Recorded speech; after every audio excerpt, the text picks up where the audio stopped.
एक बार की बात है, एक आदमी अपनी पत्नी के साथ ससुराल जा रहा था। रास्ते में आम के पेड़ के नीचे वह विश्राम के लिए ठहरे।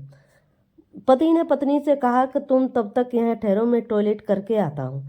थोड़ी देर बाद वह वापस पेड़ के नीचे आया। उसने देखा कि उसकी पत्नी किसी के साथ जा रही है। वह भौचक्का रह गया। पत्नी जिस आदमी के साथ जा रही थी वह आम वाला भूत था। उन दोनों लोगों में झगड़ा होने लगा। भूत कहता मेरी पत्नी है, आदमी कहता मेरी पत्नी है। झगड़ा सुलझ नहीं पा रहा था। पत्नी भी दोनों में से असली पति को नहीं पहचान पा रही थी, क्योंकि वे दोनों एक जैसी शक्ल के थे। झगड़ा राजा के पास पहुंचा। राजा बुद्धिमान था। राजा ने कहा जो कोई दोनों में से गांव के बाहर खजूर के पेड़ को छूकर वापस आ जाएगा उसी की पत्नी है। भूत तो हवा गति से गया और जल्दी ही वापस आ गया, और आदमी देर से आया। राजा को समझते देर न लगी। फिर दूसरी शर्त में राजा ने कहा जो भी इस बोतल में 10 बार घुसेगा और 10 बार निकलेगा उसी की पत्नी होगी।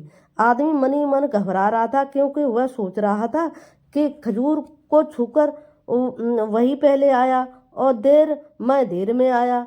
अब बोतल में भी मैं कैसे 10 बार घुसूंगा और बाहर निकलूंगा। अब पत्नी उसी की हो जाएगी। राजा ने आज्ञा दी। पहले राजा ने आदमी को कहा कि उसके लाख प्रयास के बाद भी वह घुस नहीं सका। अब बारी भूत की थी। भूत ने घुसना शुरू किया। वह अपना शरीर छोटा और बड़ा करके आसानी से अपना काम में लग गया।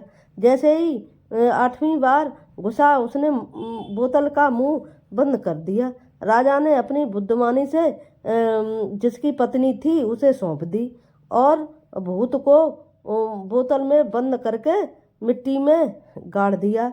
राजा के न्याय से वह आदमी बहुत प्रसन्न हुआ। बच्चों, इससे हमें सीख मिलती है कि हमें अपनी बुद्धिमानी और धैर्य से कार्य करना चाहिए। धन्यवाद।